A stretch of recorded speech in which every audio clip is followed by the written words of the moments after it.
예, 낮은 마음 기도의 두 번째 시간이죠. 우리 그리스도인의 진리 말하기라는 제목으로 말씀을 전하도록 하겠습니다.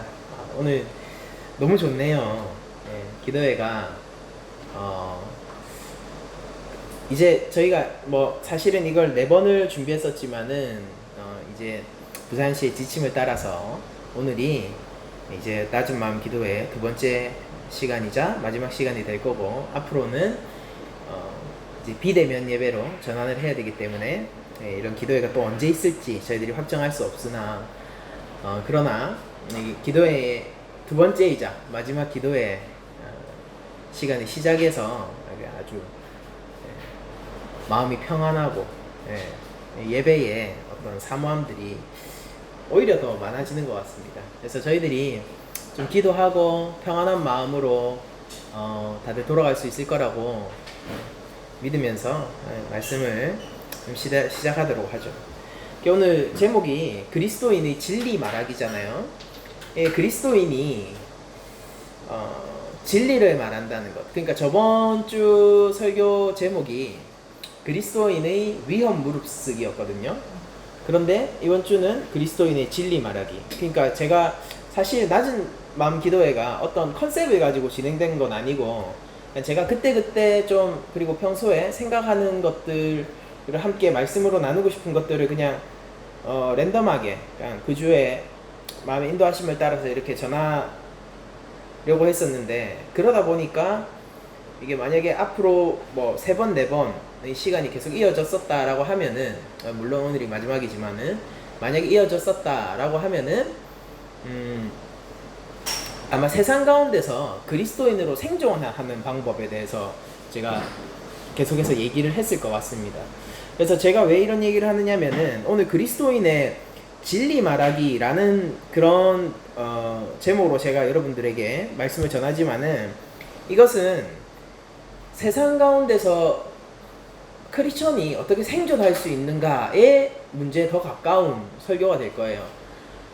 제가 요즘 잔언 말씀을 보면서 참 하나님의 말씀의 깊이와 놀라움과 여호와 경외의 삶의 그 길에 대해서 많이 또 다시 한번 재고를 하고 생각을 하고 더 깊은 묵상 가운데로 들어가고 그런 시간들을 가지고 있는데, 이 잠언 말씀을 통하여서 제가 많이 느끼는 것 중에 하나가, 우리 성도들이, 크리스천이 세상 가운데서 생존하기 위해서 필요한 것들을 참 많이 주는구나, 잠언 말씀이. 그런 생각을 많이 했습니다. 지금 코로나 시대를 저희들이 거치면서 얼마 전에도 이제 교회를 중심으로 전모 목사님이죠, 그분을 중심으로 이제 또 사회적인 굉장한 코로나의 확장이 펼쳐지고 있고, 어쨌거나 정치적 입장을 다 떠나서 세상 가운데서 기독교에 대한 불신과 그리고 기독교에 대한 반감이 커지고 있는 것만은 사실이에요. 그러니까 이걸 달리 얘기하자면 어떤 거냐면은, 크리스천으로서 자신의 정체성을 드러내는 게 점점 힘들어지는 세상이라는 것입니다. 그러니까 사회적 분위기와 사회적인 흐름은 이것이 반기독교적으로 갈 때 굉장히 그리스도인에게 자신이 스스로 그리스도임을 드러내거나 내어놓지 못하는 굉장히 강한 무언의 압박으로 작용할 수 있다는 것이고, 이런 것들이 그리스도인들의 삶을 위축시키는 측면이 분명히 생길 거라고 생각합니다. 그러니까 저는 어떤 생각을 하고 있냐면요, 저희들이 기독교가 어쩌면은 한국에서는 이제 모든 것이 이제 거품들, 그리고 걷어내야 할 것들이 다 걷어지고 정말로 복음만 붙들 수 있는 사람들끼리 제로 베이스에서 먼저 시작하는 것이 아닐까? 그렇게 되지 않을까? 라는 생각을 요새 그렇게까지도 제가 생각을 하고 있거든요. 그리고 제가 그렇게까지 생각한다는 것은 다른 성도 여러분들, 그리고 세상 가운데서 밀접하게 접촉하면서 살아가시는 여러분들이 훨씬 더 스스로 그리스도인으로서 드러내는 것, 혹은 세상 가운데서 기독교에 대한 반감을 느끼는 것들이 훨씬 심할 거다라고 저는 많이 느껴지고 생각이 듭니다. 아무튼 서론은 여기까지 하도록 하고, 잘 정리가 안 되네요, 서론이. 근데 좀 편하게 말씀을 진행할게요. 아무튼 그래서 제가 드는 생각이 무엇이냐면은, 우리가 말하는 것에 대한 생각을 가졌어요. 왜냐면은 언어라는 것은 있지 않습니까? 사고를 지배해요. 그러니까 사고에 의해서 언어가 나오기도 하지만은 언어에 의해서 사고가 지배되는 영역이 사실 더 큽니다. 그래서 내가 어떤 말을 한다는 것, 그리고 나의 언어 체계가 어떻다는 것은 곧 내가 어떤 세계에서 살고 있는가, 나의 자아가 어떤 형태로 형성되어 있는가에 굉장히 깊은 영향을 주고, 그리고 또한 그런 것들을 드러내주는 굉장히 좋은 바로미터가 된다라는 것이죠. 그래서 이런 인간의 형성과, 인간이 자아를 형성하는 이 형성과 말의 관계가 굉장히 밀접하게, 언어의 관계가 굉장히 밀접하게 붙어 있기 때문에 성경에서도 특별히 말에 대한 규범들이 많이 등장합니다. 또 잠언에 보면은 말에 대한 언어의 중요성이 굉장히 많이 드러나거든요. 그러니까 오늘 본문이 15장 2절에 지혜 있는 자의 혀는 지식을 선히 베풀고 미련한 자의 입은 미련한 것을 쏟는다 라고 얘기를 했고, 그리고 또한 제가 잠언에서, 이거 극히 일부예요. 극히 일부인데 제가 몇 가지 더 경구들을 소개해 드리자면은 15장 7절에 지혜로운 자의 입술은 지식을 전파한답니다. 그러니까 지혜로운 자의 입은, 오늘 본문은 뭐였죠? 15장 2절은 지식을 선히 베풀고, 또한 15장 7절에서는 지식을 전파하고요. 그리고 16장 23절에서는 지혜로운 자의 마음은 그 입을 슬기롭게 하고 그 입술에 지식을 더한다라고 하고요. 그러니까 언어 생활이 어떻다라는 거예요. 슬기롭고 지식 있는 언어 생활을 한다라고 얘기를 하면서 언어의 중요성을 얘기를 하고 있고, 잠언 22장 12절에도 이런 식으로 얘기를 해요. 여호와의 눈은 지식 있는 사람을 지키시나, 그러니까 잠언에서 중요하게 생각하는 것이 지식 있는 언어 생활이죠. 그런데 여호와께서는 지식을 지킨대요. 그런데 반대로 지식 있는 사람의 반대편에 선 사람을 뭐라고 얘기하느냐면은 지식 없는 자, 무지한 자가 아니라 사악한 자라고 부릅니다. 그러니까 잠언에서 지식을 어떤 형태로 바라보는지 저희들이 여기서 바로 알 수 있죠. 여호와의 눈은 지식 있는 사람을 지키시나 사악한 사람의 말은 패하게 하시느니라 라고 얘기하면서, 그 사악한 사람이 지식 있는 말을 가진 사람의 정반대에 서 있고, 사악한 사람은 그 언어가 결국 하나님 앞에서 거불될 것임을 얘기를 해주고 있어요, 잠언은. 그래서 저희들은 이렇게 잠언을 통해서 이렇게 얘기를 할 수가 있죠. 그리스도인, 즉 하나님을 믿는 자, 여호와 경외의 길을 선택한 자들은 자신의 입술에서 지식을 선히 내어야 한다라는 결론을 내릴 수가 있어요. 이것 외에도 언어와 관련된 많은 규범들이 있지만은 이 정도만 여러분들이 알더라도 잠언에서 얘기하는 말과 관련한 어떤 대략적인 그런 개념들을 여러분들이 이미 알고 계신 겁니다. 그러니까 잠언에서 우리들이 배울 수 있는 것은, 우리가 입술을 사용하고 언어를 사용하고 말을 사용하는 데 있어서 하나님의 편에 선 지식으로 사용해야 된다라는 거예요. 그리고 이것은 악한 형태가 아니라 선한 형태로 이루어져야 된다라고 얘기를 하고 있는 겁니다. 자, 그러면은 잠언은 여기서 계속 입술에 지식을 더하라, 지식을 더하라, 지식 있는 입술이 되어라 라고 얘기하는데, 잠언은 과연 지식이라는 것을 무엇이라고 정의하고 있을까요? 잠언 1장 7절입니다. 여호와를 경외하는 것이 지식의 근본이거늘, 그러면서 미련한 자는 지혜와 훈계를 멸시한다 라고 되어 있어요.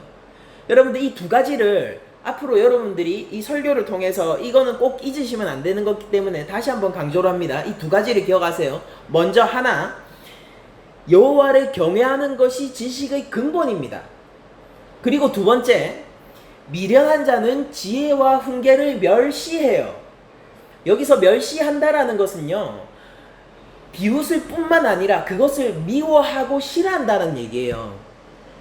그러니까 여러분들은 지식 있는 자의 입술을 가지기 위해서, 그리고 지혜 있게 말을 하기 위해서 여러분들에게 필요한 것, 아니 우리 교회에게 필요한 것은 여호와를 경외하는 언어라는 것이죠.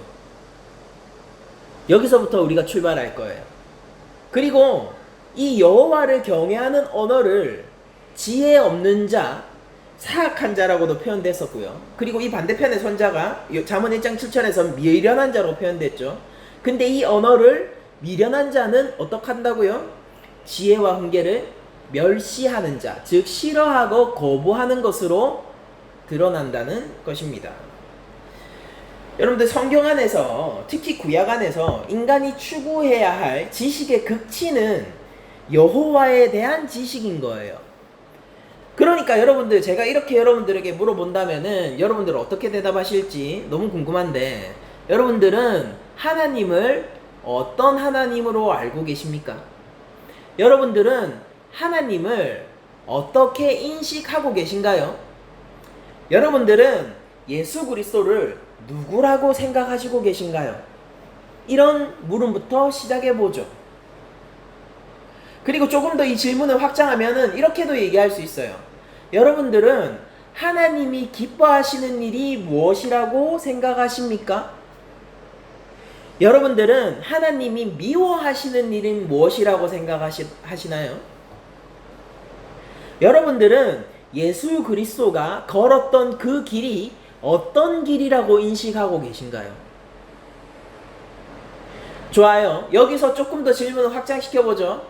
그렇다면은 여러분들은 하나님이 기뻐하시는 대로 살고 싶으신가요? 아니면은 조금 부담스럽고 혹은 꺼려지시나요? 여러분들은 예수 그리스도가 걸었던 그 길을 뒤따라서 가고 싶은 열망이 있으신가요? 아니면은 미적지근하신가요? 혹은 싫으신가요? 이런 질문들을 저희들이 할 수 있을 거예요. 그리고 이것은 여러분들에게 반드시 갖추어야 될 지식의 근본, 지혜의 근본으로서 여호와 경외를 물어보는 포괄적인 질문 내용 안에 다 들어가 있는 것입니다.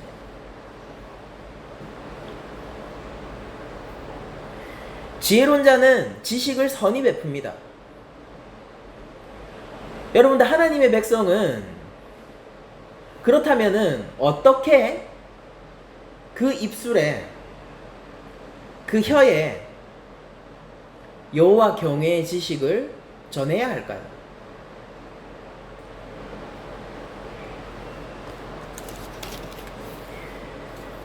바울은 이 여호와 경외가 지식의 근본이라는 것을 다른 형태로 드러내주는데, 그게 바로 빌립보서 3장 8절에 나오는, 8절에서 9절에 나오는 그 편지를 통해서 알 수가 있습니다. 제가 한번 읽어드릴게요. 또한 모든 것을 해로 여김은, 자 여러분 생각해 보세요. 바울은 로마 시민권자였어요. 그리고 유대인 중에 유대인이었고 자신은 굉장히 뛰어난 지식을 가진 엘리트 지식인이었다고요. 그런데 이렇게 얘기하는 거예요. 내가 모든 것을 해로 여김은 내 주 그리스도 예수를 아는 지식이 가장 고상하기 때문이라, 이렇게 고백을 하고 있어요. 내가 그를 위하여 모든 것을 잃어버리고 배설물로 여김은 그리스도를 얻고 그 안에서 발견되려 함이니, 내가 가진 의는 율법에서 난 것이 아니요 오직 그리스도를 믿는 믿음으로 말미암은 것이니 곧 믿음으로 하나님께로부터 난 의라, 라고 바울이 얘기하고 있습니다. 여러분들, 바울은요, 내가 모든 것을 잃어버려도 좋고 다른 것들을 배설물로 여기면서 그리스도를 얻기를 원한다라고 얘기해요. 그리스도를 얻고 그리스도 안에서 자신이 발견되기 위해서 다른 모든 고상한 것들을 버리고 그리스도를 아는 지식을, 그 지식을 가장 고상한 것으로 여기기로 했습니다. 이게 바울이 바라보고 있는 세계예요. 바울이 지금 여호와 경외의 길 위에 서서, 그 길 위에 서서 지식을 선히 베푸는 그 언어 생활, 말 생활, 좋아요. 이런 식으로 제가 표현을 할게요. 그 언어 생활을 펼쳐나가는 데 있어서 그에게 가장 중요한 언어는 뭐였냐면은 그리스도였습니다. 주 예수 그리스도. 골로새서에서도 이런 바울의 입장이 잘 드러나요. 그러니까 바울은요, 이게 기본이었습니다. 자신의 지식의 근원에 있어서. 골로새서 2장 2절에서 4절까지의 말씀입니다. 이는 그들로 마음의 위안을 받고 사랑 안에서 연합하여 확실한 이해의 모든 풍성함과 하나님의 비밀인 그리스도를 깨닫게 하려 함이니, 이렇게 나오고 있어요. 그리스도를 뭐라고 부르고 있냐면 하나님의 비밀, 그리고 그것을 깨닫게 하려 한다 라고 얘기를 합니다. 자, 그러면서 그 그리스도 안에 뭐가 있는지를 설명해줘요. 그 안에 지혜와 지식의 모든 보화가 감추어져 있느니라. 내가 이것을 말함은, 이게 잠언에서 얘기하는 지혜 있는 자의 혀가 지식을 선히 베풀고 있는 가장 좋은 예라고 저는 생각이 들어요. 바울이 이렇게 얘기하죠. 하나님의 비밀인 그리스도를 깨닫게 하려 한다. 그 안에는 지혜와 지식의 모든 보화가 감추어져 있다. 내가 이것을 말함은 아무도 교묘한 말로 너희를 속이지 못하게 하려 함이니 라고 바울이 얘기를 하고 있어요. 즉 여러분들, 바울은 예수 그리스도를 선히 증거하고 예수 그리스도를 알려줌으로 말미암아 다른 언어에 의해서 그 교회가 골로새 교회가 지배받지 못하도록 하나님의 통치권을 거기에 확정시켜 주려고 예수 그리스도를 지혜와 지식의 근본으로 소개를 해주고 있는 것입니다. 바울이 생각하는 여호와 경외의 길은요, 그래서 지식의 근본을 깨닫고 그 나의 혀로 지식을 선히 베푸는 삶은 그리스도 안에서 꽃을 피우고 있는 거예요. 바울 입장에서는. 그리고 이것은 우리가 잠언을 이해하는 방식이 되어야 하고요. 기본적으로 잠언을 이해하는 방식이 되어야 되고요. 잠언은 언제나 그리스도에게로 우리가 달려가야 되는 책이라는 얘기예요.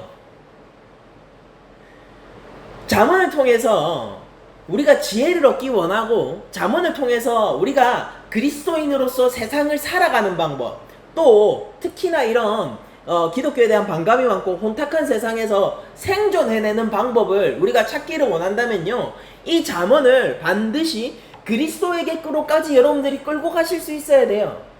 세상을 단순히 살아가는 방법으로서 잠언을 여러분들이 읽게 되시면요, 그거는 그냥 탈무드 일득 읽는 거예요. 그렇게 되면은 여러분들은 그냥 좋은 생각이라는 책을 읽으세요. 그러면 매일매일 좋은 인사이트를 주거든요. 그냥 여러분들 인문학 서적을 매일매일 읽으세요. 그러면 여러분들이 현대에 굉장히 알맞은 삶을 살 수 있는 그런 방법들을 알려줄 거예요. 잠언은 그러나 그리스도에게로 달려가고 그 안에서 꽃을 피우게 될 때 우리에게 여호와 경외의 삶이 무엇인지, 예수 그리스도의 십자가 삶을 따라가는 그 삶의 지혜가 무엇인지 알려주는 책이 될 것입니다. 그러니까 잠언이 여기서 드러난 지혜대로 예수님이 행하셨거든요. 잠언에 드러난 지혜는요, 곧 지혜의 근원인 그리스도시거든요. 예수님이 이 잠언의, 제가 누가복음을 제가 지금 준비를 하면서, 이제 저희 출애굽기 다음에 누가복음이에요. 누가복음을 제가 준비하면서 이 잠언이 자꾸 눈에 들어와요. 너무 좋은 거예요. 왜냐면은 잠언이 증명해줘요. 예수님이 얼마나 지혜이셨는지, 지혜롭게 행하셨는지, 하나님의 지혜로 여호와 경외의 길에 한 번도 벗어난 적이 없으셨는지를 보여줍니다. 그리고 이것을 보여줘요. 잠언은 여러분들 기억하세요. 잠언은 정론을 우리한테 얘기합니다. 권성징악이에요. 그래서 여호와의 편의 선자는 구원을 받고요, 지켜지고요. 제가 앞서 소개한 잠언 22장 12절도 여호와의 눈은 지식 있는 사람을 지키시나 사악한 사람의 말은 패하게 한다라고 얘기하잖아요. 그런 것처럼 언제나 권성징악의 정론을 얘기하는데, 예수 그리스도는요, 그 지혜의 길 끝에 하나님으로부터 버림을 받았습니다. 잠언의 이 말씀 위에서 그리스도를 조망하고 여러분들이 마침내 십자가에 도달하게 됐을 때 이 잠언은 비로소 꽃을 피우게 되는 거예요. 아, 내가 그것으로 말미암아 살았고, 그리스도의 십자가로 말미암아 내가 지혜 있게 살게 되었고, 나의 이 지혜 있는 삶 전체는 그리스도 안에서만 보호받을 수 있는구나. 그것을 알게 된다고요. 여러분들 잠언을 그리스도에게로 끌고 가실 수 있어야 해요. 예수님 안에서 여러분들이 잠언을 읽으셔야 되고요. 이것을 세상을 사는 지혜를 얻기 위한 경구로 생각하지 마십시오. 여호와 경외를 위한 삶의 지침으로 받아들이세요.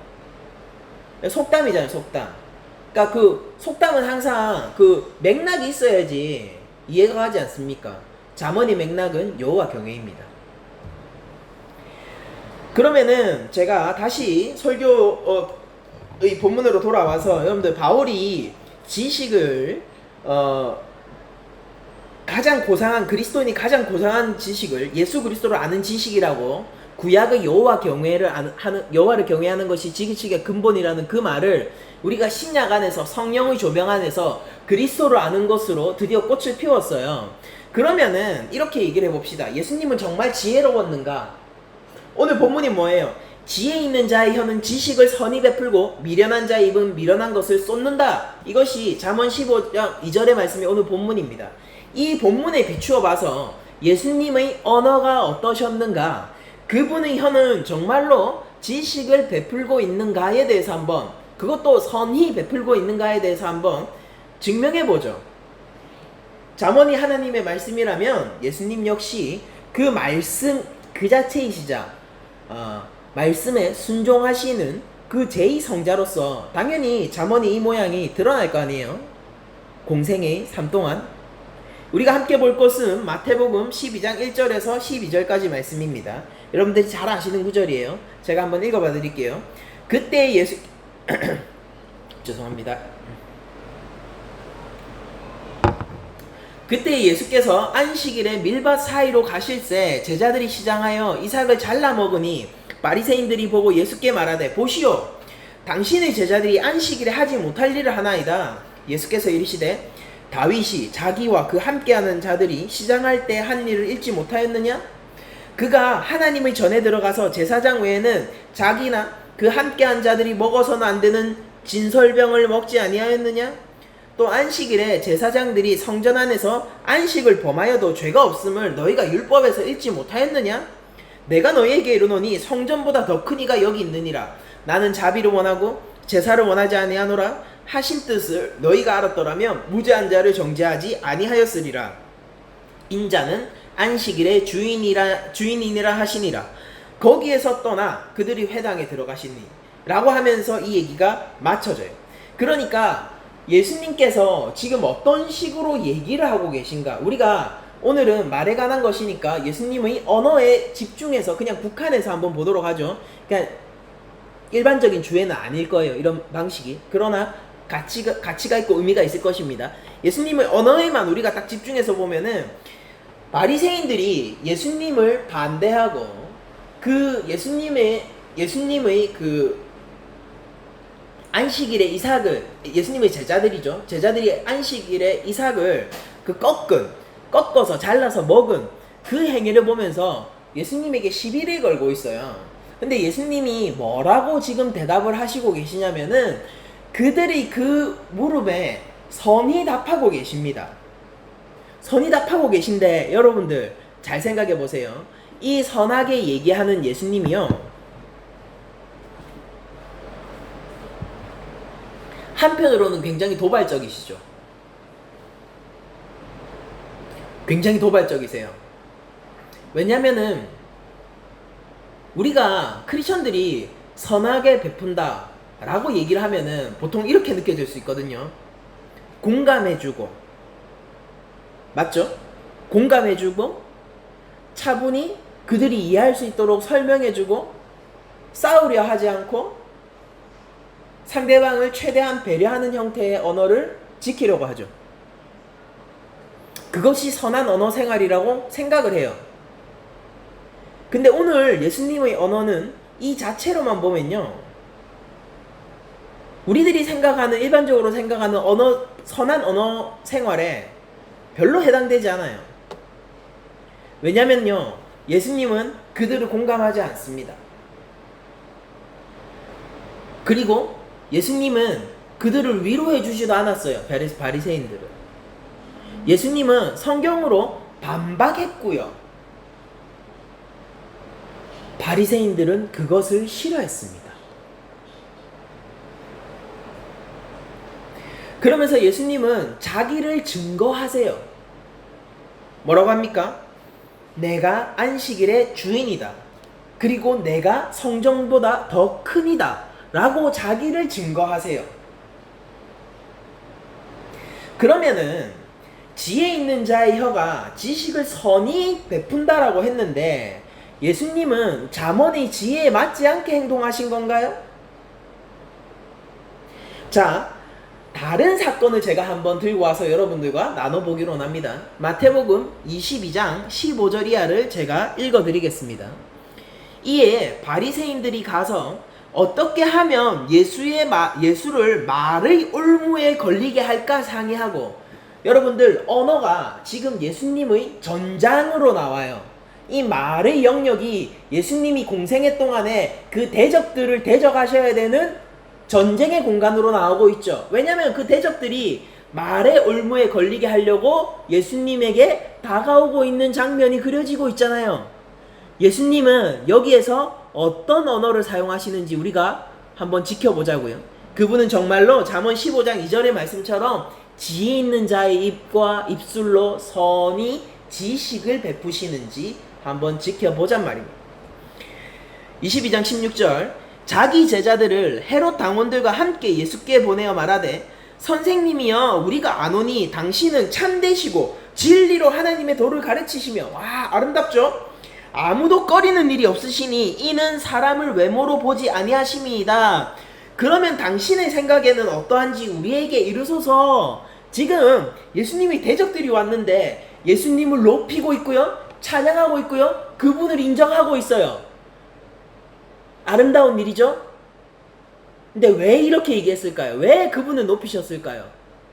뒤를 보면 나옵니다. 하나님의 도를 가르치시며 아무도 꺼리는 일이 없으시니 이는 사람을 외모로 보지 아니하심이다. 그러면 당신의 생각에는 어떠한지 우리에게 이르소서. 가이사에게 세금을 바치는 것이 옳으니까 옳지 아니하니까. 예수님을 높입니다. 예수님을 경배합니다. 하나님 경외의 길이에 있는 하나님의 도를 꺼리낌 없이 전파하는 자로서 그들이 지켜 세웁니다. 근데 이 모든 것이 뭐였습니까? 올무에 걸리게 하게, 이 언어의 올무에 걸리게 하기 위한 그들의 계략이었어요. 그러고 나서는 우상 숭배를 가지고 오는 거예요. 가이사에게 세금을 내야 합니까? 내지 말아야 합니까?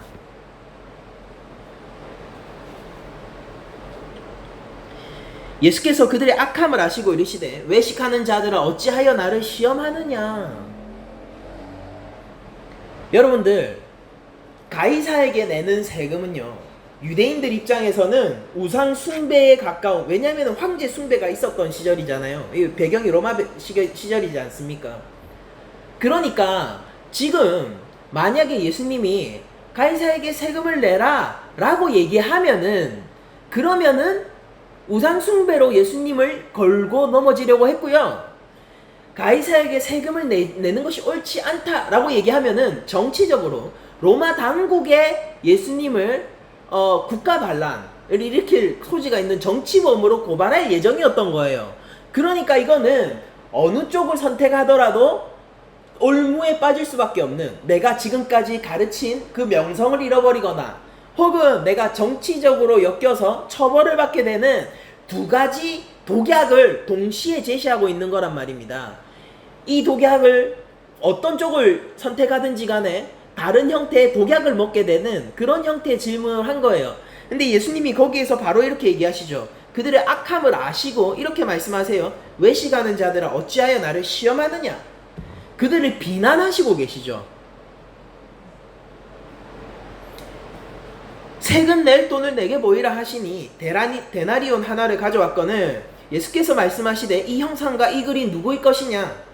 이르되 가이사의 것이니이다. 이에 이르시되 그런즉 가이사의 것은 가이사에게 하나님의 것은 하나님께 바치라 하시니 그들이 이 말씀을 듣고 놀랍게 여기어 예수를 떠나가니라. 여러분들 이것이 이 예수님의 언어가요, 언어의 전장에서 예수님이 그들을 논파하고 이겼던 이 언어의 모습이 오늘날 크리스천에게 많은 영감을 주는 사건이라고 저는 생각하고요. 그리고 또한 잠언 15장 2절에서 지식을 선히 베푸는 모양이 어떤 모양인지 오늘날 우리의 편견이 많은 오늘날 우리 교회에게 성경적으로 다시 한번 재고해보게 하는 본문이라고 생각이 들어요. 잠언은 그리스도 안에서 꽃을 피웁니다. 잠언은 그리스도까지 날아가야 돼요. 여러분들, 예수님은 왜 이렇게 도발적으로 지식을 베푸셨습니까? 안식일 사건에서는 예수님이 그들에게 그들이 어떻게 성경적으로 잘못 생각하고 있는지를 고발했고요. 그들이 반감을 가질 만한 자기 증명을 하셨어요. 나는 성경보다 더 크다. 내가 곧 안식일의 주인이다. 그래서 그 예수님의 대적들이 예수님을 싫어하게 됩니다. 대립각이 더 세워진다고요. 그리고 오늘 이 말의 올무에 걸리게 하기 위해서 예수님에게 다가왔던 바리새인들은요, 이 사건으로 예수님을 더더욱 죽여야겠다라고 생각을 하게 돼요. 보통 우리가 이런 설교를 들으면요, 예수님이 어떻게 기발하게 얘기하셨는가를 얘기하기도 합니다. 그거는 논점을 완전히 잘못 짚은 거예요. 예수님이 어떻게 지혜롭게 재기발랄하게 기발하게 그 상황을 역전시키고 모면하셨는가가 이 본문이 주는, 그리고 지혜 있는 언어 생활이 교회에게 주는 지혜 있는 언어 생활의 표본이 아니라는 거예요. 예수님은 그 지혜 있는 자의 혀를 가지고 계셨고 지식을 선히 베푸셨는데 그 선히 베푸는 그 기준점이 누구였냐면 하나님 앞에서였거든요. 그래서 하나님을 대적하는 자들에게는요, 그들의 편을 들 수가 없는 거예요. 예수님은 성경의 진리를 얘기하신 겁니다. 안식일 사건에서. 그리고 바울이 고백하는 바, 지식의 가장 고상한 지식의 근원으로서 자기 자신을 드러내 주시는 거예요. 크리스천이 지식을 선히 베푸는 것은요, 진리를 이야기하는 것을 기본으로 하고 있어요. 그런데 그 진리를 싫어하고 마음에 들어 하지 않는 사람이 도처에 놀려 있다라고요. 그때 여러분, 우리의 기준점이 뭐가 되어야 되냐면요, 하나님 앞에서가 되어야 된다라는 얘기입니다. 왜냐면은 잠언은 그 컨텍스트, 그 문맥이 여호와 경외니까요. 맞잖아요. 선하게 행해야 돼요. 무엇을 위하여서? 여호와 경외를 위하여서요. 다른 사람의 시선을 위해서가 아니라요. 여호와 경외, 이게 첫 번째예요. 여러분들, 오늘 제가 잠시 멈추고 여기까지 들으시고 잠언 15장 2절을 다시 한번 봐보세요. 지혜 있는 자의 혀는 지식을 선히 베풀어요. 미련한 자의 입은 미련한 것을 쏟아냅니다. 구별이 되어 있다고요.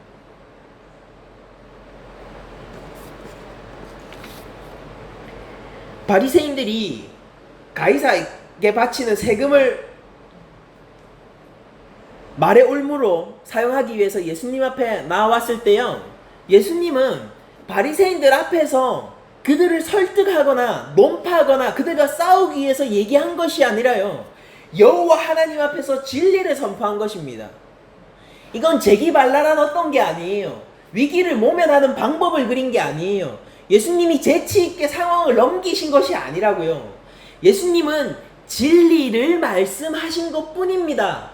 다만 진리를 미워하던 그들이 그 진리 앞에서 놀라게 되는 것을 보여주는 것에 불과합니다. 잠언은 그것을 증명해 줄 구절이 얼마든지 있어요. 66권이 하나님의 이 성경 66권이 신구약 전체가 한 성령의 저작이고 하나님의 말씀 그 자체라면요, 예수님이 잠언의 지혜에서 어긋나게 행하셨을 리 없지 않습니까?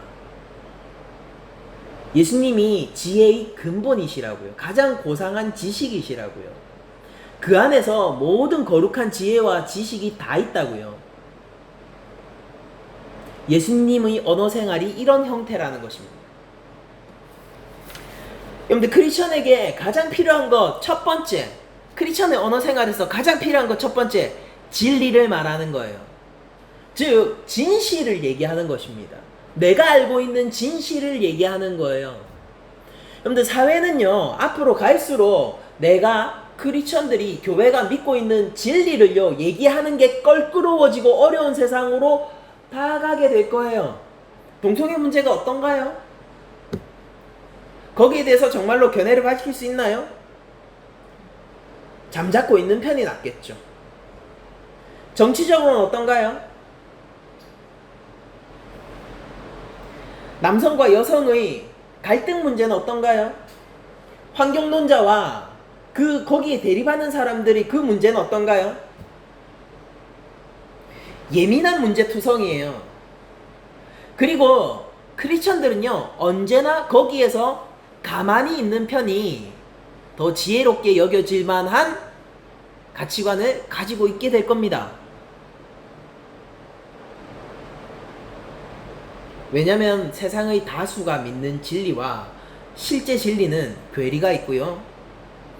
크리스천들은 언제나 실제 진리를 얘기하고 그들 앞에서 증명해야 되기 때문에 그걸 얘기하는 순간 그 언어가 내 삶을 괴롭게 만들거든요. 그럼에도 불구하고 제가 얘기할 수 있는 것은 크리스천은요 기본적으로 내가 알고 있는 진실을 거짓 없이 말하는 자라는 것입니다. 이것은요 누군가와 경쟁이거나 누군가와 논쟁에서 이기는 그런 목표에서 얘기하는 게 아니에요. 하나님 앞에서 말하는 것입니다. 그리고 이런 언어 생활은요 우리의 생명과 밀접한 관계가 있어요. 하나님 앞에서 진실을 이야기하는 언어 생활, 내가 믿고 있는 것을 얘기하고 내가 믿고 있는 것, 내가 알고 있는 것을 있는 그대로, 내가 모르는 게 있으면 모른다고 하고 아는 게 있으면 안다고 하고, 나는 여기에 대해서 이 정도 확신을 가지고 있지만은 어떻게 내가 설명해야 될지 모르겠는 게 있으면은 설명하기는 힘들지만은 난 이렇게 알고 있고 믿고 있다라고 얘기하는 이런 것들까지 다 포함해서요 정말로 정직하게 진실을 이야기하는 것이 왜 중요하냐면, 그리고 그 진실 가운데서도 그리스도를 내가 믿고 있음을 증언하고 그리스도가 우리의 구속주임을 이야기하는 것이 왜 중요하냐면은 누가복음에서 예수님이 이렇게 얘기하고 있거든요. 누가복음 12장 8절입니다. 내가 또한 너희에게 말하노니 누구든지 사람 앞에서 나를 시인하면 인자도 하나님의 사자들 앞에서 그를 시인할 것이요 사람 앞에서 나를 부인하는 자는 하나님의 사자들 앞에서 부인을 당하리라. 예수님이 이렇게 말씀하시고 계십니다. 여러분들, 우리는 진리이신 그리스도에 대해서 말하는 것을 두려워하지 말아야 돼요. 말해야 되는 순간이 오면은 말을 해야 되는 것입니다.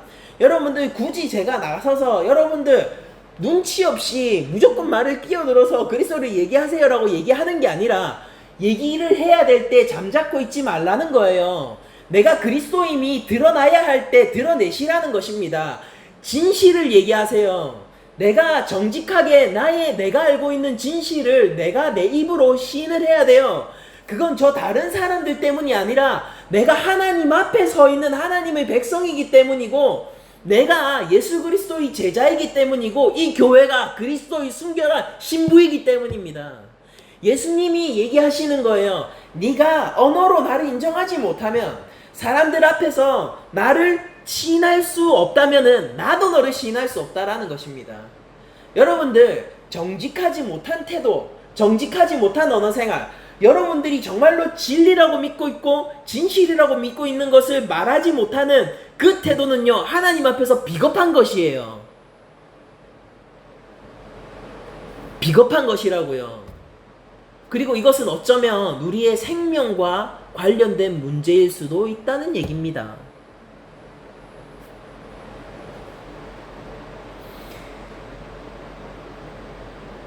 여러분들, 저는 그리스도를 증명해야 될 때, 내가 크리스천임이 드러나야 할 때 그 크리스천으로서의 언어, 예수 그리스도라는 그 언어를 포기하는 그 말로가 어떻게 흘러가는지 잘 알고 있습니다. 왜냐하면 제가 경험했던 바이기 때문이에요. 여러분들, 세상의 상식과 세상의 지혜와, 그러니까 철학이나 인문학 이런 것들이 얘기하는 거예요. 지혜와 사람들이 지식 있다 여기는 것들을 제가 많이 신경 썼던 지난 과거가 있거든요. 그때 저는 교회를 다니고 있었고, 제가 그리스도인으로서 언어를 드러내는 것, 내가 예수님을 믿는다는 그 언어를 드러내는 것, 내가 크리스천으로서의 가치관을 드러내는 그 언어를 사람들 앞에서 공경원이 드러내는 것을 두려워했습니다. 왜냐면요, 저 사람들이 나를 어떻게 볼까 두려웠거든요. 좀 뒤떨어진 사람처럼 여길 것 같았고, 촌스러운 사람처럼 여겨질 것 같았거든요. 저들이 나를 비난할 것 같았거든요. 그래서 그 언어를 포기했다고요. 그 대가는 매우 비쌌어요. 제가 하나님 앞에서 말하는 것을 포기하는 순간, 사람들 때문에 하나님 앞에서 내가 그리스도라는 그 궁극의 언어를 포기하는 순간, 저의 언어는 저를 집어삼켰고, 내가 알고 있는 진리에 침묵하는 순간 그 진리가 내 안에서 모호해졌고, 그들의 언어와 그들의 사고방식이 담긴 언어 생활을 하는 순간 저는 이미 무신론자가 돼 있었습니다. 무신론자가 돼 있었다고요. 언어는 인간의 사고를 지배해요. 제가 하나님께로 돌아올 수 있었던 것은 오직 그리스도의 은혜 덕분입니다. 다른 것 없어요. 여러분들, 우리는 어느 순간 세상은 앞으로 더 그렇게 갈 거예요. 근데 우리가 어느 순간 진리를 말하는 것을 포기하게 된다면요, 진리는 모호해질 거예요.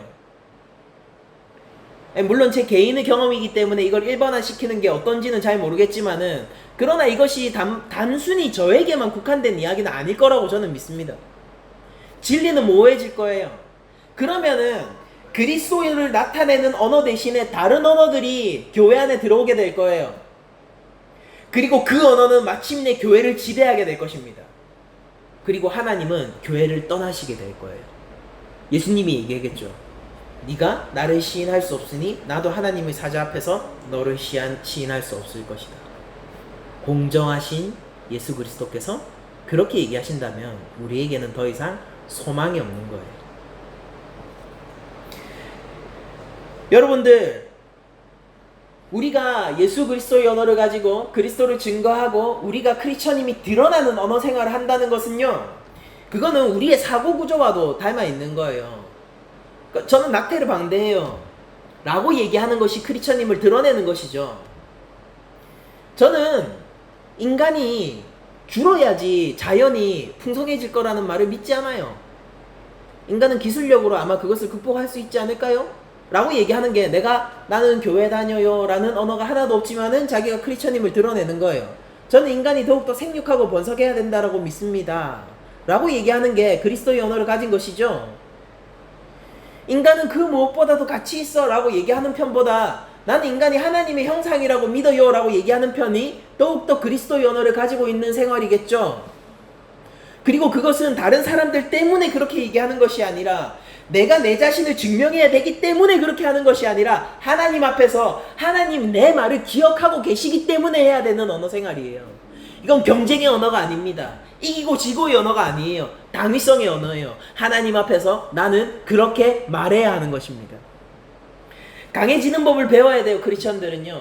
세상은 더욱더 크리스천의 언어를 뺏어갈 거예요. 언어를 뺏기면은 우리의 사고와 우리의 자아도 뺏기게 됩니다. 크리스천의 언어를 뺏어갈 때 여러분들은 그 안에서 크리스천의 언어로 얘기하는 방법을 배워야 돼요. 강해져야 합니다. 그렇게 하기 위해서 때로는 충돌을 감수할 수 있어야 돼요. 예수님처럼 말입니다. 예수님이 지식을 선히 베푸셨거든요. 하나님 앞에서 하나님의 진리를 그 대적들 앞에서 그대로 있는 그대로 얘기하셨어요. 예수님은 이것을 꽤나 격정적으로 얘기하셨던 것처럼 여겨지지 않아요. 그러니까 물론 이 마태복음에 뭐 무슨 뭐 예수님이 실제 음성이 녹음돼 있고 이런 게 아니니까. 근데 그냥 제 감정은요, 이 잠언 안에서 잠언 15장 2절의 말씀 그 비단에서 마태복음을 읽어낼 때 제가 느낀 예수님의 어조는 꽤나 담담했던 것으로 느껴져요. 이거 그냥 제 얘기입니다. 제 얘기. 저의 그냥 말씀을 읽고 느낀 그냥 감정이에요. 저의 감정. 예수님이 꽤나 담담하게 얘기했을 것만 같습니다. 진리를 얘기하는 것이죠. 그러나 그 진리를 미워하는 사람은요, 어쩔 수 없는 거예요. 미련한 자는 미련한 것을 쏟아내거든요. 어떡할 겁니까? 그렇다고 해서 우리가 미련한 자의 언어를 함께 이야기해야 하나요?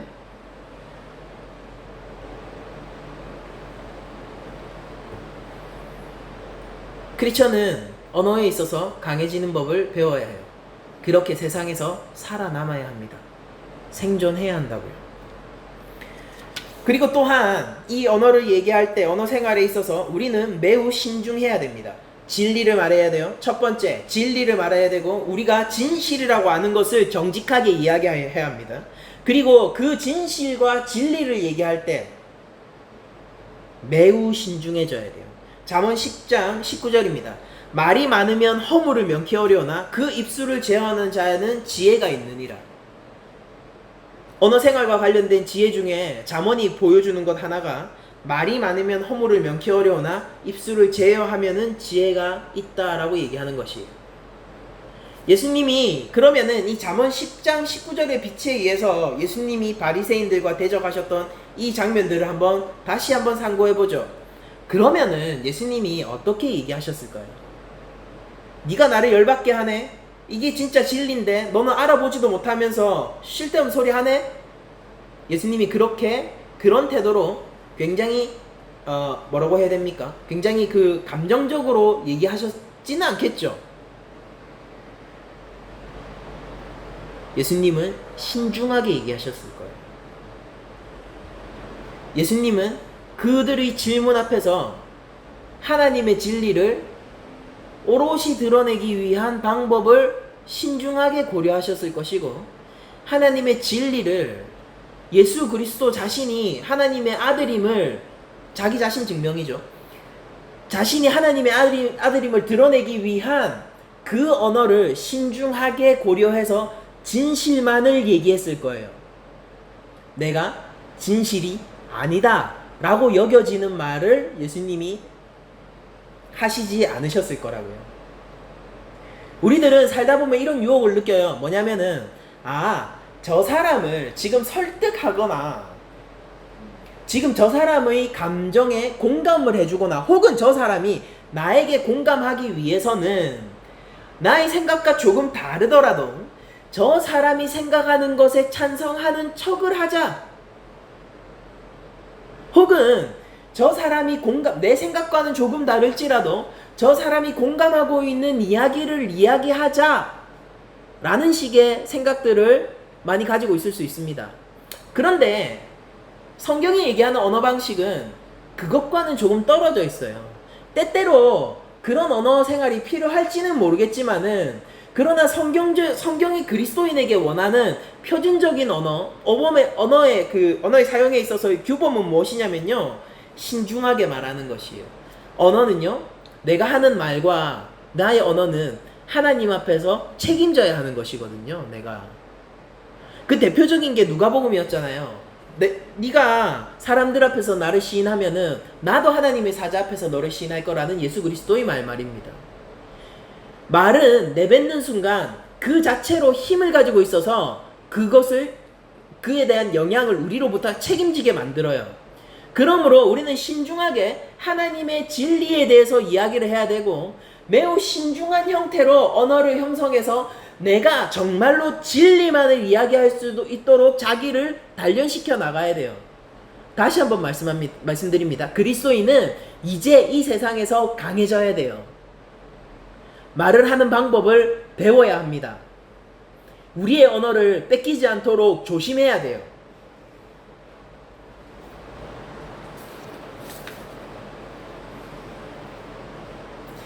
잠언 17장 27절도 신중한 언어에 대해서 이렇게 얘기를 하고 있습니다. 말을 아끼는 자는 지식이 있고 성품이 냉철한 자는 명철하니라 라고 얘기합니다. 이 두 가지가 한 세트로 엮여 있다고요. 냉철하게 생각하고 말을 아끼라고요. 이게 뭐예요? 신중한 언어죠. 언어는 우리로부터 책임을 지웁니다. 내가 뱉은 언어는요, 내가 책임져야 돼요. 사람들 앞에 서면요, 여러분들 적당히 하셔도 돼요. 하나님이 내 언어를 기억하신다면요, 여러분들 결코 그것을 소홀히 할 수 없을 것입니다. 야고보 사도는 이런 언어의 특성 때문에 야고보서에서 이런 식으로 언어의 무서움을, 위험성을 이야기하고 있어요. 야고보서 3장 6절에서 10절, 혀는 곧 불이요 불의의 세계라. 혀가 곧 불이래요. 그러면서 불의 세계랍니다. 이게 악의 왕국이랍니다. 혀는 우리 지체 중에 온몸을 더럽히고 삶의 수레바퀴를 불사르나니 그 사르는 것이 지옥불에서 나느니라. 여러 종류의 짐승과 새와 벌레와 바다의 생물은 다 사람이 길들일 수 있고 길들여 왔거니와 혀는 능히 길들일 사람이 없나니 쉬지 아니하는 악이요 죽이는 독이 가득한 것이라. 여러분들, 바리새인들이 예수님 앞에서 어떻게 말에 올무를 씌웠는지를 생각해 보세요. 야고보 사도의 말 그대로입니다. 쉬지 아니하는 악이요 죽이는 독이 가득한 것이에요. 이것으로 우리가 주 아버지를 찬송하고 이 입술로 하나님을 찬송하고 또 이것으로 하나님의 형상대로 지음을 받은 사람을 저주하니 한 입에서 찬송과 저주가 나오는더라. 또다 내 형제들아, 이것이 마땅하지 아니하리라. 우리가 하나님 앞에서 언어 생활을 한다는 것은요, 매우 신중한 일이어야 해요.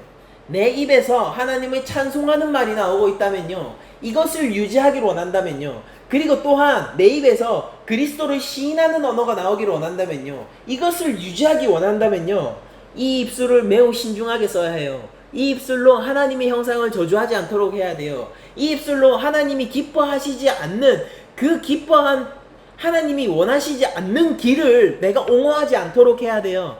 이 입술로 다른 사람을 이기고 짓밟고 눌러서 내가 논리로 승리했다라고 자축하지 않아야 합니다. 신학을 오래 한 크리스천들은 세상 사람들과 논리 전쟁을 하기를 기뻐해요. 그리고 때때로 아주 의미 있는 전과를 거두기도 합니다.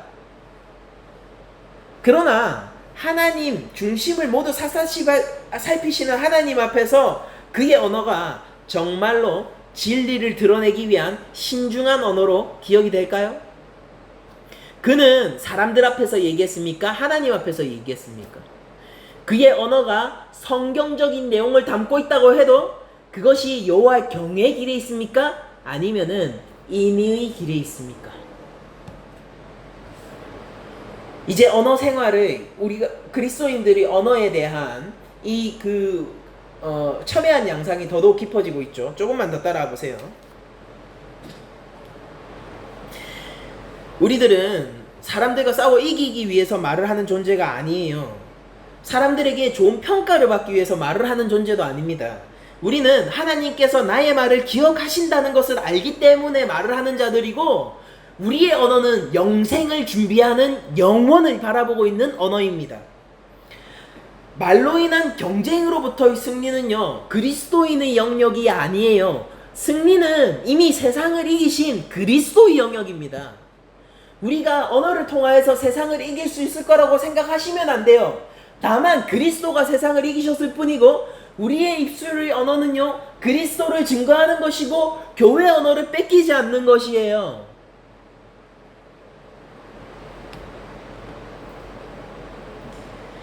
그리스도인의 말은 그런 측면에서는 예배의 영역이고 우리가 지켜야 할 그리스도의 윤리로서 작용하는 영역입니다.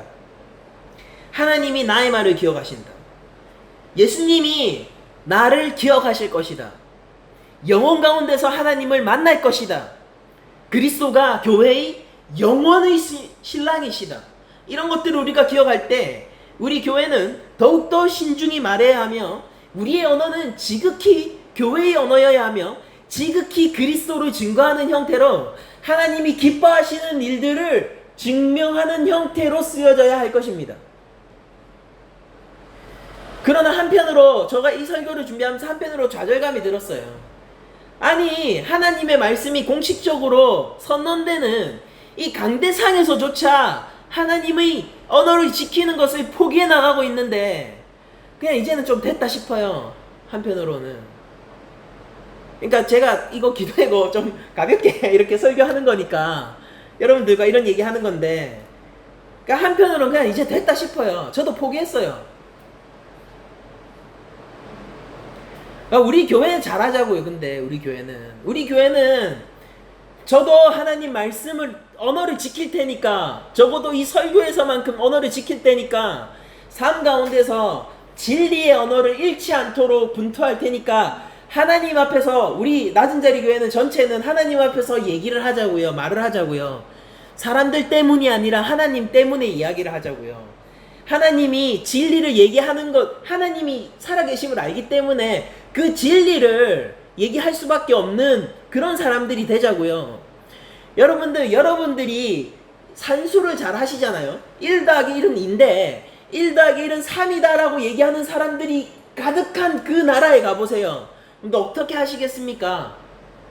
뭐가 삶이 더 편하겠어요? 1 더하기 1은 3이다라고 얘기하는 편이, 그 1 더하기 1이라는 언어, 그건 2야. 그 언어를 잃어버리는 편이 여러분들이 살기 더 편하다고요. 그런데 실제 우리를 지키는 건 뭐냐면은 그 1 더하기 1은 3이다라고 얘기하는 세상에서 1 더하기 1은 2야 라고 얘기하는 게 나를 지키기에는 훨씬 더 좋은 일이라고요. 여러분들, 세상 가운데서 세상에 융화되는 것이 중요합니까? 하나님 앞에서 나를 지키는 것이 중요합니까? 그리스도인의 언어 생활은 이 영역 안에 있고, 그래서 이것은 예배 영역이라는 것입니다. 왜 잠언에 그렇게 많은 언어의 윤리가 나와 있는지 우리가 다시 한번 생각해 봐야 돼요. 언어는 사고를 지배해요. 언어를 뺏기면요, 우리의 믿음도 뺏겨나가는 과정을 밟게 되는 겁니다. 신학 배우는 사람들이, 그러니까 저도 뭐 신학 가르치고 하는데, 그 전문적인 아니지만 그냥 제가 알고 있는 것을 함께 나누고는 하잖아요. 우리 교회 안에서도 그렇고. 나누고는 할 때, 아니 언어에 왜 이렇게 집착하느냐는 반응을 보일 때도 있어요. 그리고 제가 웨스터민스터 신앙고백서 여러분들하고 나눌 때도 이것은 신학적으로 정제된 언어이기 때문에 이거 이해하셔야 돼요 라고 얘기하면서 이 단어에 대해서 설명을 오랫동안 할 때가 있죠. 그 뉘앙스를 정확하게 알라고. 여러분들 생각하시는 그거 아닐 수 있다고. 이거 굉장히 정제된 언어라고. 근데 제가 왜 그러겠습니까? 언어는 사고를 담고 있거든요. 언어가 흐려지면은 우리의 개념도 흐려지거든요. 우리의 세계관도 흐려지게 될 거예요. 성경을 바라보는 명확한 눈도 흐려지게 될 거예요. 여러분들이 어느 순간 낙태할 수도 있죠 라고 얘기하고 넘어가는 순간, 여러분들이 말이 여러분들을 속박해서 여러분들에게 책임을 지게 할 거예요. 그 말을. 그러므로 지금 당장 좀 힘들더라도 내가 붙들고 서 있는 진리를 정직하게 이야기하는 것이 중요하다고요. 그것은 그리고 매우 신중한 형태로 말해져야 합니다. 그리고 잘 안 되면요, 침묵하는 것이 더 나아요. 그것은 회피하기 위한 침묵과는 다른 형태의 침묵이에요.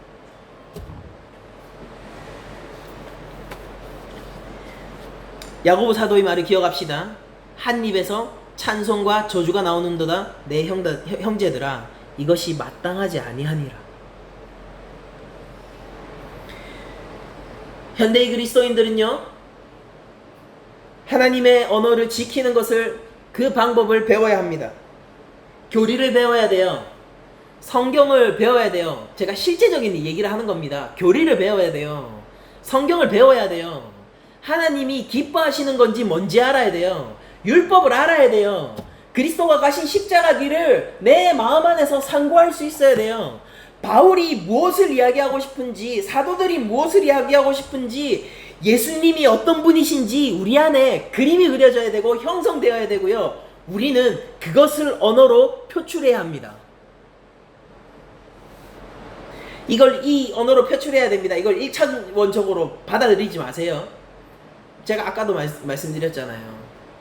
내가 말하는 그냥 뭐 이것이 정치적인 이슈일 수도 있고 그냥 우리 삶의 어떤 그냥 간단한 고민 상담일 수도 있고, 근데 그때 내가 사용하는 언어가 내 생각과 사상을 반영하고 있는 것이고 그것이 성경적이어야 한다고요. 이혼을 고민하고 있는 친구에게 아니 뭐 요즘 세상 이혼이 흠인가라고 함부로 얘기하지 말라고요. 그 친구에게 공감한다는 거를 표하기 위해서 실제로는 그렇게 생각하지 않으면서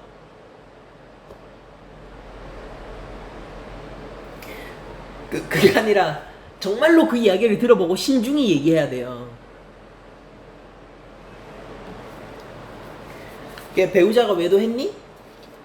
그건 내가 알고 있기로 그건 매우 심각한 결혼의 약속의 파기로 나는 보여져. 뭐 실제 그 상담할 친구 상담해줄 때 이렇게 얘기하진 않겠지만은 그러니까 감안하고 들으십시오.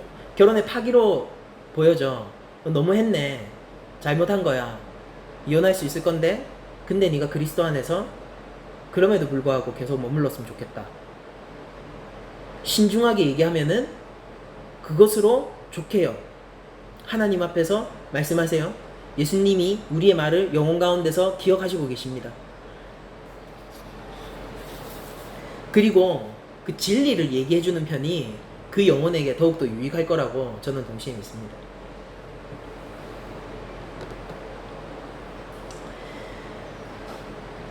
여러분들, 우리들은 세상 가운데서 조용히 입 다물고 있을 수 없는 존재입니다. 예수님이 바리새인들이 질문에 조용히 회피하지 않으셨던 것처럼 말이에요. 그것으로 말미암아 바리새인들의 반감을 사게 되고 그것으로 말미암아 바리새인들이 제사장들과 함께 죽이자라고 결의를 할지라도 말입니다. 그 질문 앞에서 예수님은 대답하세요. 선의 지식을 베푸십니다. 그 선의라는 것은요, 좋은 방법이 아니라 하나님 앞에서요. 여러분들, 우리는 성경적인 사고를 날카롭게 다듬고 할 말을 준비해야 돼요. 이제 우리에게 닥쳐질 세상은요, 이전의 세상과 조금 달라요.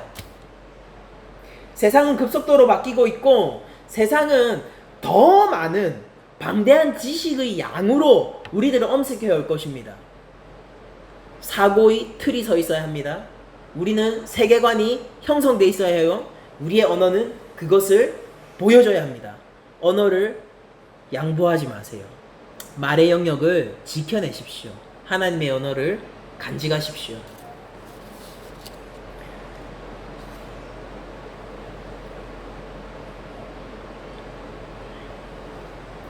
누가복음 12장 11절에서 예수님이 이렇게 말씀하세요. 사람이 너희를 회당이나 위정자나 권세 있는 자 앞에 끌고 가거든 어떻게 무엇으로 대답하여 무엇으로 말할까 염려하지 말라. 마땅히 할 말을 성령이 곧 그때 너희에게 가르치시리라 하시니라. 근데 이 말은 단순히 네가 걱정하지 말고 가만히 있다가 너의 믿음을 부인해야 하는 그 현장에 갔을 때 성령께서 기발한 이야기를 너로 하여금 얘기하게 해서 그 현장을 벗어나게 해줄 거야, 그 얘기를 하는 게 아니에요. 이것은 오히려 무엇을 이야기하시냐면요, 이게 사도행전 보면 나오잖아요.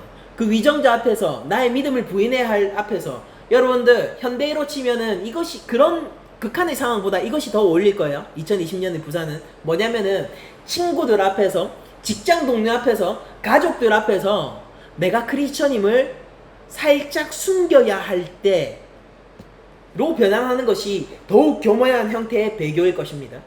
그렇게 할 때 성령께서 무엇을 말할까 알려줄 거니까 걱정하지 말라는 거예요. 그러면 사도행전에서 성령이 알려주시는 말로 얘기했던 그 사도들, 특히 바울은 어떻게 했습니까? 그리스도를 증거해요. 자신의 믿음을 드러내요. 그들이 미워하는 것이 그것 때문에 나를 핍박하는 것임을 알면서도 진리를 이야기합니다. 여러분들, 사고를 날카롭게 다듬으세요. 성경을 읽으십시오. 여러분들, 교리를 배우세요. 제가 교리 가르쳐드리자. 우리 하고 있잖아요. 후크마의 종말론 하고 있잖아요. 그리고 여러분들이 아는 것을 이야기하세요. 성령은 그때 여러분들 우리와 함께 하시면서 우리에게 힘을 줄 것이고 우리의 언어 영역을 지켜줄 것이고 우리로 하여금 그리스도를 배반하는 이야기를 하지 않게 해주실 거예요. 이런 측면에서 여러분들 12장 누가복음 12장 11절 이하를 다시 한번 읽어 보십시오. 사람이 너희를 회당이나 위정자나 권세 있는 자 앞에 끌고 가거든 어떻게 무엇으로 대답하여 무엇으로 말할까 염려하지 말라. 마땅히 할 말을 성령이 곧 그때에 너희에게 가르치시리라 하시니라.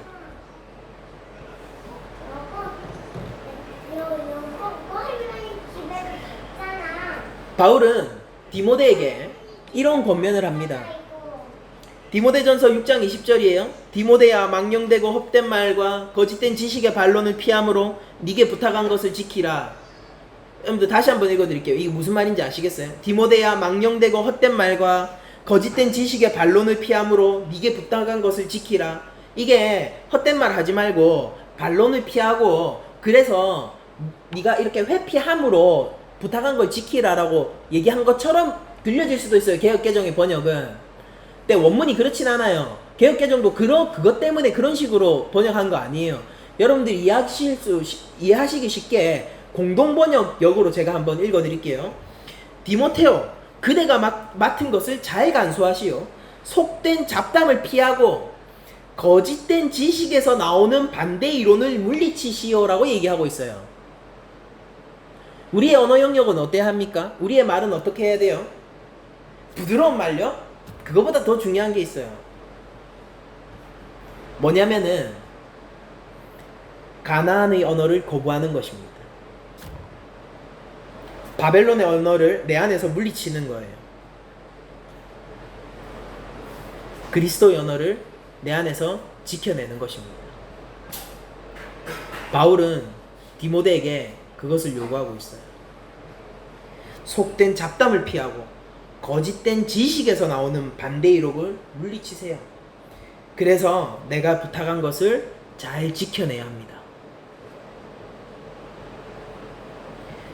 저는 이렇게 얘기하고 싶어요. 여러분들 진실을 얘기하는 것으로 삶이 변할 수 있습니까?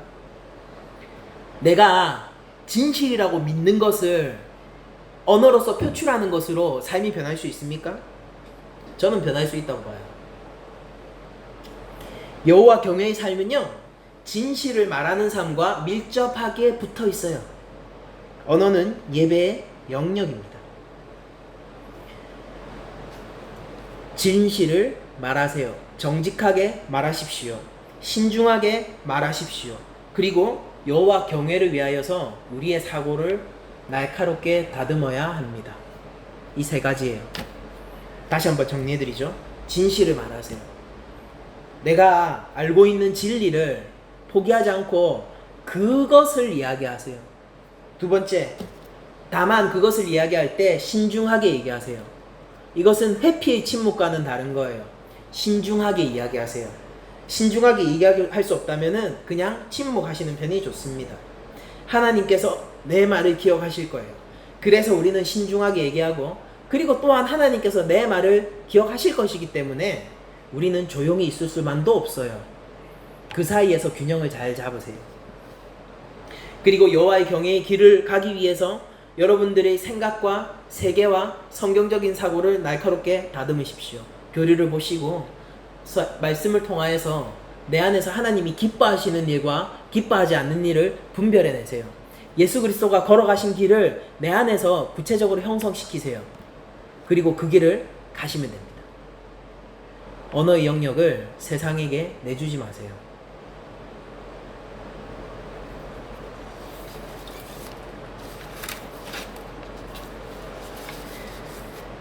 마지막으로 이 말씀을 드리고 우리가 함께 기도하는 시간을 가지도록 하죠. 우리가 함께 기도하기에 이게 뭔가 기도에 어울리는 말씀은 아닌 것 같지만은, 제가 오늘 말씀드린 설교가 같지만은, 어쨌든 자문 설교를 할 수 있어서 개인적으로는 굉장히 기쁩니다. 여러분들, 우리가 그리스도를 믿는다라는 것은 단순히 정신적인 영역이 아니에요. 그리고 우리의 정신은요, 실제 사고는 언어의 지배를 받기도 합니다. 우리가 믿는 것이 드러나는 것은 언어에서부터라는 생각을 잠언을 보면서 많이 하게 돼요. 우리가 믿는 것이 언어에서부터구나. 누군가는 이렇게 얘기해요. 입 다물고 그냥 행하면 되지. 뭘 그렇게 네가 그리스도인인 것을 드러내려 하느냐. 그냥 그렇게 살다 보면은 사람들이 알아줄 거다라고 얘기를 해요. 좋은 얘기죠. 그렇게 될 수 있으면 좋겠어요, 저도. 그런데 세상은, 사회는 우리로 하여금 그렇게 나이브하게 살도록 놔두지 않습니다.